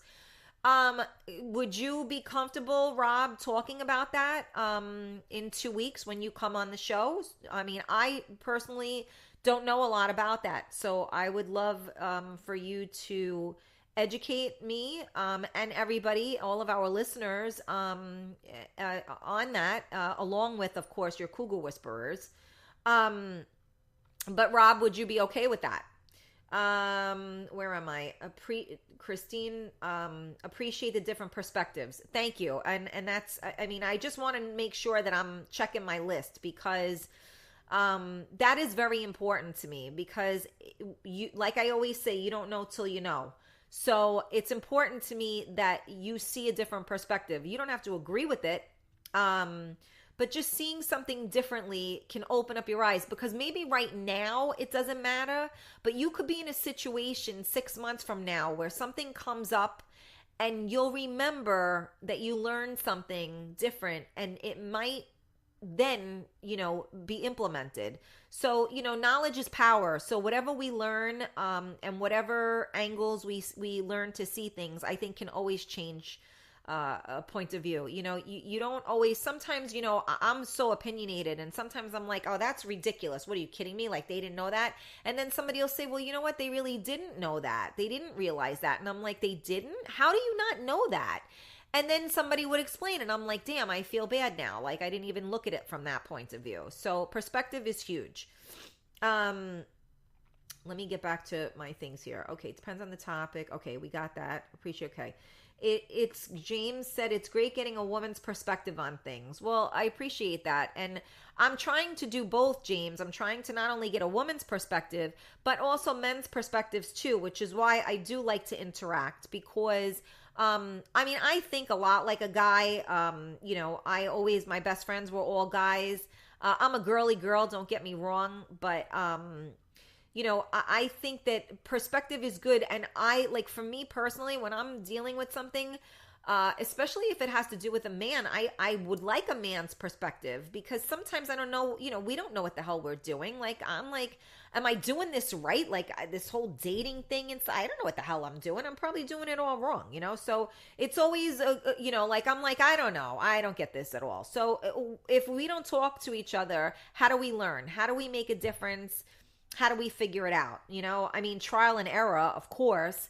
But, at almost 50 years old, there's not so much room for error anymore. So you really want to try it and get it right, as quickly as possible. What about lifestyles in terms of eating, such as keto, vegetarian, vegan? I have touched on that, because a lot of you that know me know that, I'm very into clean eating. I understand keto and vegetarian and vegan, but we can certainly touch on that and talk about it. We talked about it a little bit. That's right. I had Hollis on, who was my, she teaches, exercise and the ballet bar and all that. And we talked about that. She is a vegan, and she talked about the food and all of that. So we can certainly talk about that. What? Hell no. I paid a lot for boobs, so I couldn't give a shit what people say, because I wear very open shirts. There you go. I bought them. They're mine. Absolutely. I think that would be great. Growing older and accepting change in health. Like me, I have severe rheumatoid arthritis. I'm sorry to hear that. I have seen your posts. Yes, we can talk about that as well. We have touched upon that, and actually I did write that in my notes for today, but I've been getting a little lost in my conversation, but I was going to talk about that, getting older. I was talking about the fact that I broke my glasses, and I got to take them off so I can read. It's just, the whole thing, and not that it's the end of the world, but just that it's so, getting older is definitely challenging. Maybe another show on addiction. Oh, that's right. I think that show wasn't fully aired. There was a sound problem, I believe, and the guy was supposed to come back, but I don't think he did. That was before you did the Facebook Live feature. Yes, and that was a call-in, and we're almost set up for call-ins. The problem is I'm missing a cord, and since I was home and stuff with my kid, I never got the chance to. We'll do. That's definitely, thank you for the reminder, because I never gave them the opportunity to come back. And I do think that would be a good show. James said, neither do we. So I'm assuming you're responding to you don't know what you're doing, or I don't know what I'm doing. Rob, marry the two shows, the one on Facebook Live and then brought her back. I'm not sure what that means. Okay, so yeah, that. Okay, so now where there was something that I wanted. Where did I go with this?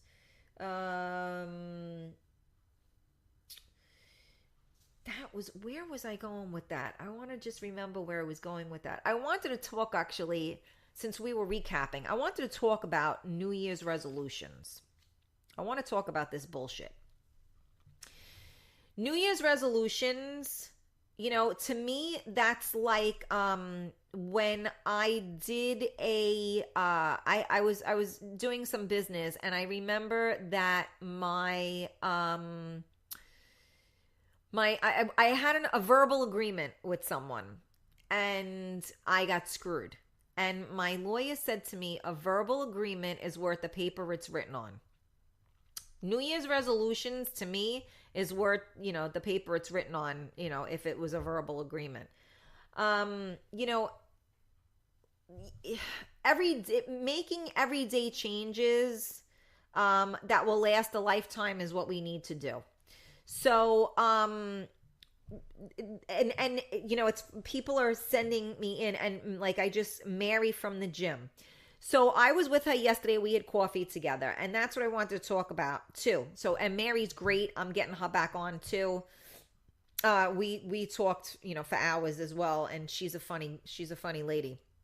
We talked about the gym. We talked about staying in shape around the holidays. We talked about her mom has dementia. My mom has dementia. We talked about the failing system. I'd love for you to interview Miami Mike one time while he's in New York. Talk about how MMR came about. I would love to do that.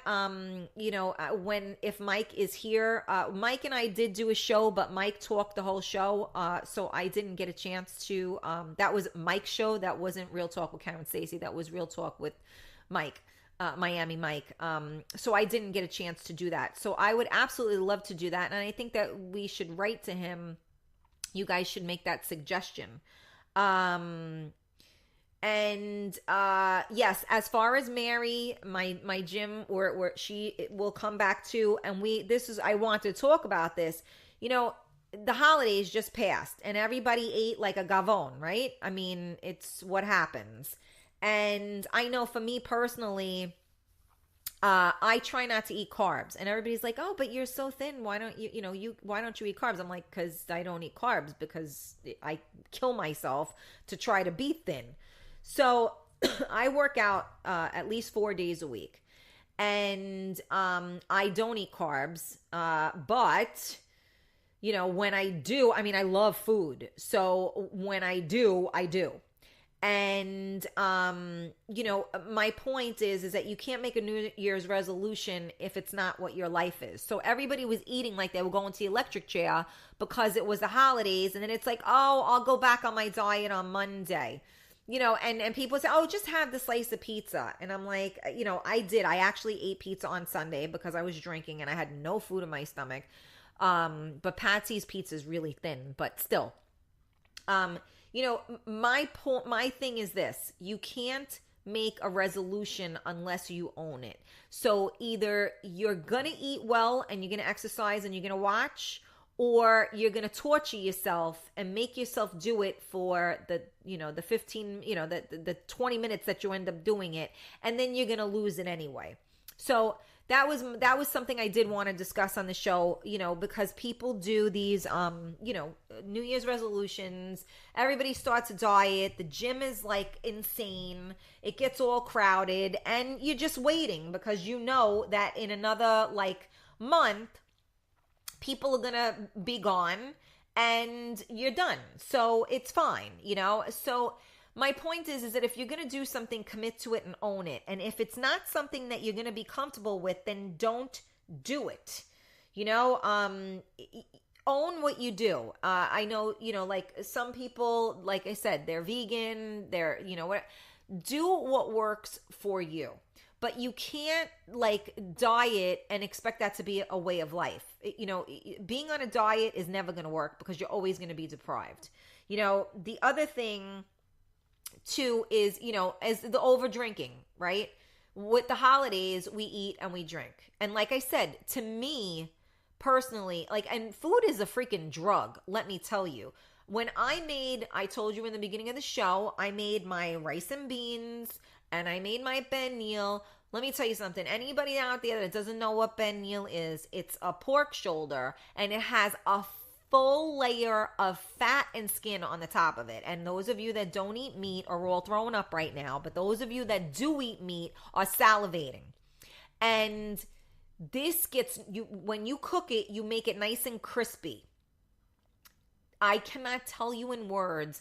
I was so sick, but I love that. I ate it. My stomach was killing me afterwards, but I didn't even care. So that was like the start of my junk. And then I had baked, and I don't have really a sweet tooth, but I'm like, oh, I got to try this. I got to try that. And then I had the rice and beans. So there goes the carbs and fat carbs, whatever. 2 days later, I thought I was going to I was like, oh, I need to go on like a cleanse. I'm going to die. But I was a, glutton for punishment, and I kept doing it. And then finally I was like, all right, that's it. I got to stop this right now. And I gained like 3 or 4 pounds over that time. I didn't go to the gym because I was home with my son.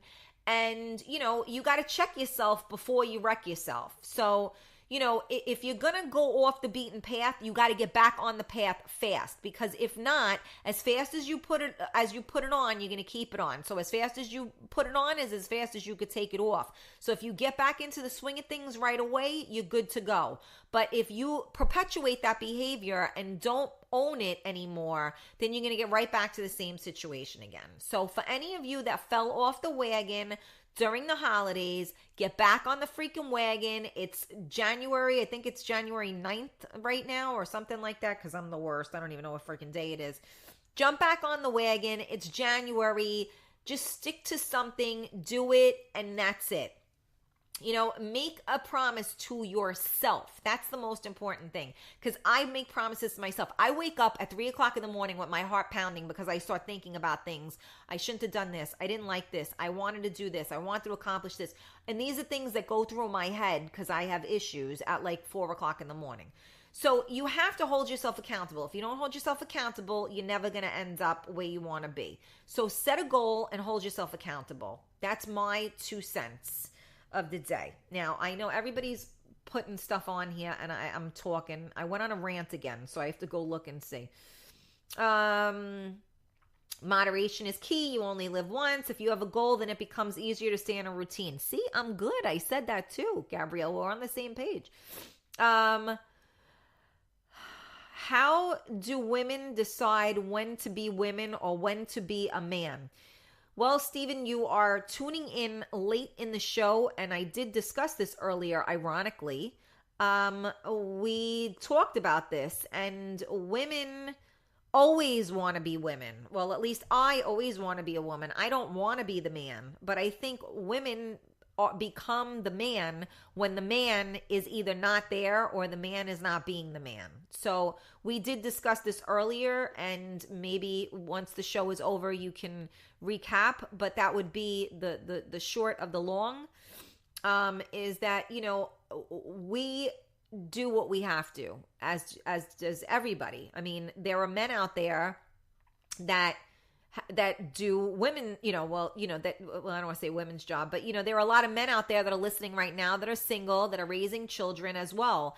And, when did they become the woman, for lack of a better term, right? So they're the ones that are cooking. They're the ones that are cleaning. They're the ones that are taking their kids to school. So, you become the other when you have no choice. That's my feeling on that.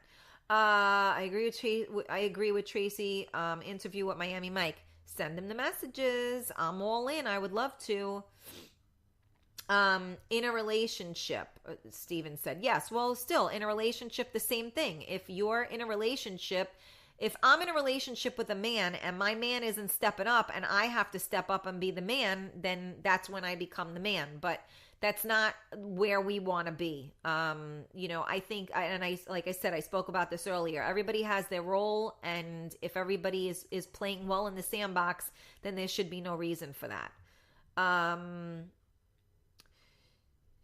where am I here? Hold on. Interviewing each MMR DJ would be great. It would help the listeners get to know one another. They got their show initially.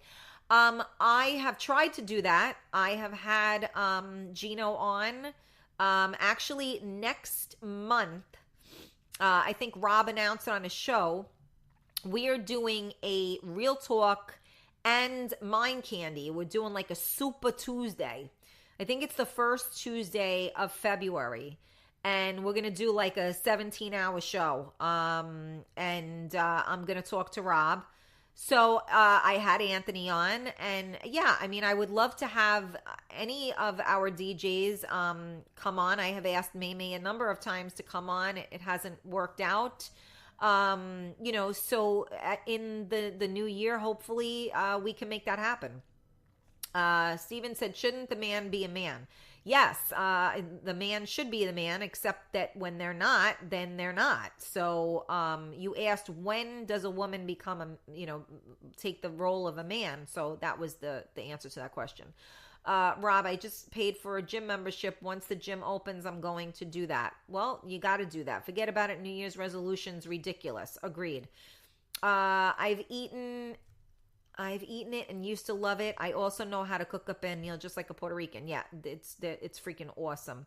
Pernil needs arroz con candules. Yes, I made arroz con candules as well.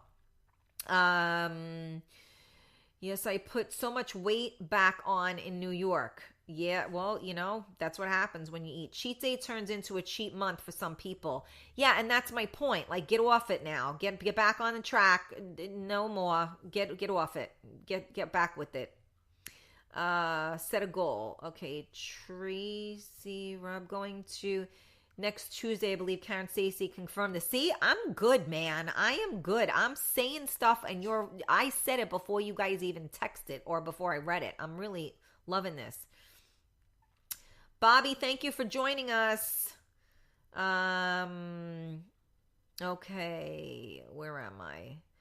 Sonia is on next Tuesday. We are doing I think she might be teaching me chair dancing. I don't know. We didn't get that far yet.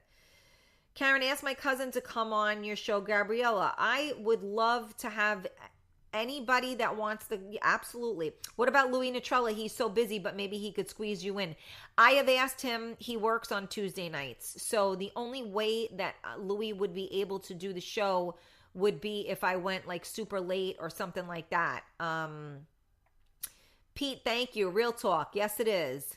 Yes, you are good, and we are listening. Thank you so much, Gabriella. I really appreciate that. I thank you guys for sticking with me this evening. I don't even know where am I now? 1 hour and 52 minutes of me and my mouth. See that? See what happens? And I gotta say, I really, like I said, I wanted to do the show last week. I had all intentions, but you know what? It's not easy getting up here and doing this. It's not easy. People say to me, well, how do you know what to talk about? Like, how do you get your subjects? It's me. I get my subjects. I figure out what to talk about. So, it's not easy. And when you're not feeling 100%, it's not really easy to do that. And I was not myself, and I didn't want to put you guys in that, you didn't need to be a part of that. I needed to regroup. And actually last week was New Year's Day, and I went and I had a beautiful dinner with my son and my father. And it was just what my soul needed to get me back on track again. So, like I said, I keep it real, and it's not easy being here and talking to you guys for almost 2 hours and being real, because I could sit here and I could tell you guys a bunch of shit. I could talk and you wouldn't know the difference because I'm extremely convincing, but I don't lie and I keep it real. And I think that that's the whole point to this show. And if anybody is following me and is loyal, I think it's because of that. Because like I said in the beginning of the show, you meet me out, you know me my whole life. This is who I am. And, I keep it real. And I'm not going to sit here and just because I'm on a talk show, because I have a talk show, I'm going to bullshit you. Yeah, last week I wasn't okay. And I needed to regroup. I needed to lick my wounds and I needed to regroup. And I appreciated the fact, and I asked Mike if I could go on a little bit later, because I said to him, I want to, I need to be with my son. I need to be with my, I was going to say husband, which was really what I needed, but that's a whole other story. But I needed to be with my father. I needed to be with my son, and I needed to get my head right and my heart right. And Mike said to me, whatever time you want, he goes, but if you need the night off, take it. And I'm not one to not go through with my responsibility. So if my show is on a Tuesday night, I do my show on a Tuesday night. And that's just how I was raised, and that's what I do. But you know what? I really just didn't have it in me. And I could have gone on and I could have talked to you guys and been real. But it would have also been a little bit depressing, because my energy would have gone on to you, and you didn't need that. What I was dealing with was what I was dealing with, and you didn't need to deal with it. I could talk to you about it afterwards, and I'm keeping it real, and I'm letting you know. So I missed you guys for 2 weeks. I was quiet, and I'm back. So we have some fun stuff in store for you. I think there is a rumor, and I know I lost some people. There aren't a lot of people on the feed right now, but I think there is a rumor that I might be able to start my show at 8 p.m. instead of 7 p.m. because a lot of people have said that they struggle with the 7 p.m. time slot. Do me a favor. Leave me some feedback. Would you prefer, we are at 7, would you prefer the 8 p.m. slot? Is that easier for people after dinner, after whatever? Is 8 p.m. easier? Mike has been amazing with working with us. People asked for extra time on this show. He granted it to us. And now he is being flexible with the start time. So I would like your feedback, please. On what you would like to do with that. I also want to let you guys know we have a very busy weekend. Okay, so one person, 8 p.m. Not easy. Sometimes you got to take care of you.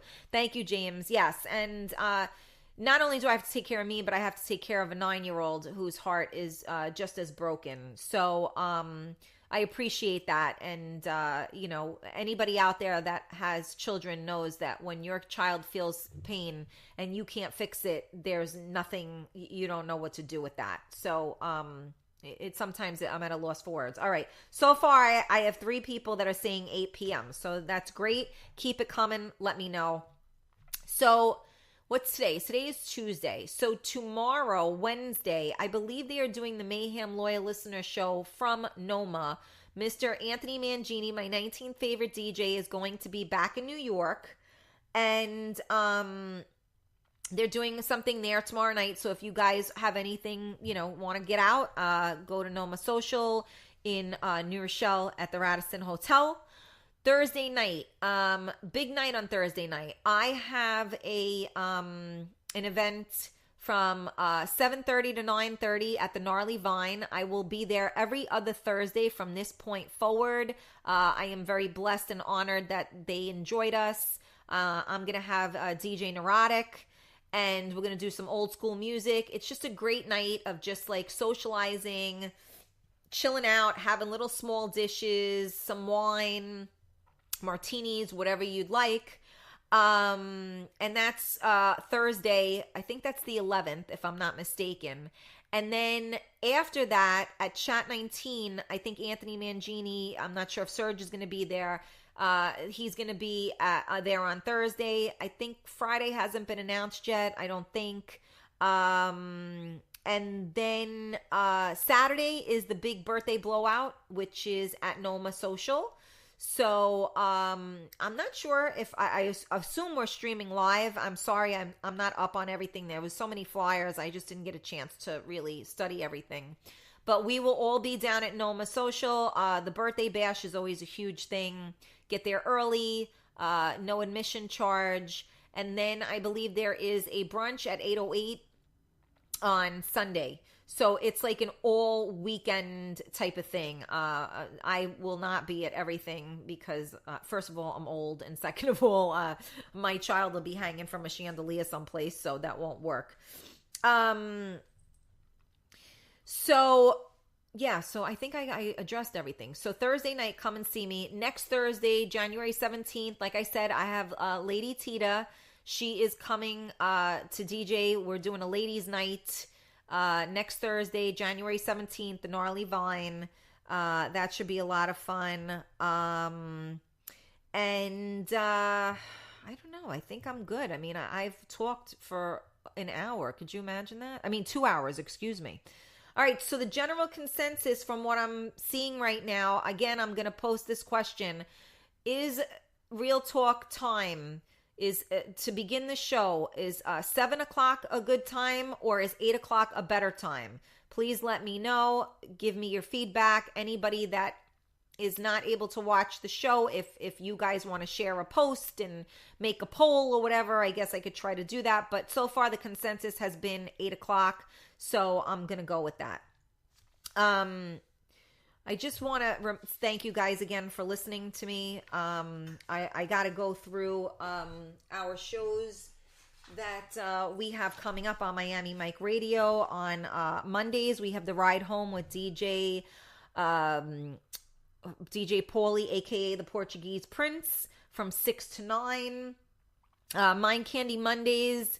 Rob is on now once a month from 9 to 11. Like I said, we are doing like a bang up. We're doing like a smash up thing where we're going to do like a super show. So it's going to be me yapping. I'm going to interview Rob. We're going to throw some music in there. He's going to play his Mind Candy. It'll be a lot of fun. And, you know, Rob does a lot of these, you know, he has a company where, so, you know, this is engagement season and all this type of stuff. So we're going to talk about, you know, everything that he does so you guys can get to know him as well. Of course, so Tuesdays we have DJ Simply Nice now, Steve, and he's on from 1 to 3 on Tuesdays. And then, of course, me, Real Talk with Karen Stacy. Start time to be determined. Then Wednesdays we have DJ Lady E at 7 p.m. Then we have the Mayhem Loyal Listener Show with Hamilton, Zara, and May with a different loyal listener guest each week, which is 8:30 to 11:30. Thursday nights, we have Gino Caffarelli, which is Throwback in the Day. Then we have the Traffic Jam with DJ Michael Anthony from 4 to 6. Friday night sessions, we have Steve, DJ Simply Nice from 8 to 10. And then we have Friday night sessions with Tony Sanapi from 10 o'clock on. Saturdays, we have the Ghazi Show at 8 p.m. And then, of course, we have my 19th favorite DJ, Mr. Anthony Mangini. When he's popping up wherever, whenever, we just got to keep our eye out for him. He's a very slippery one. So, thank you guys again for tuning in. I appreciate you being my guest this evening. I hope that I am able to get back to everybody. I'm just trying to see here. Thank you, Christine. I missed you guys too.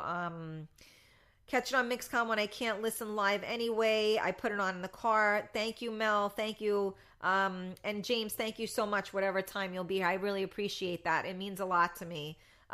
Without you guys, I would just be talking to myself. So, which I can do, but it's much more fun talking to you. Talk amongst yourselves. All right. Well, I hope you guys have a great night. Have a great week. I hope to see you guys come down and visit me on Thursday night. Come down and visit us at all weekend long. And I love you. I mean, happy. Look at that. You made my day. Like that. No, that made my day. Wow. Thank you so much. That means so much to me. I really do appreciate that. Thank you. See, you guys are awesome. I love you all. Thank you so much. Thank you for listening to Real Talk. I will see you guys when I see you. But don't forget, next Tuesday, check your time, though, because we may start at 8 o'clock because so far the general consensus is at 8. So make sure you remember that, all right? I love you guys. I'm going to stay on live. I'm signing off on MiamiMikeRadio.com. Good night.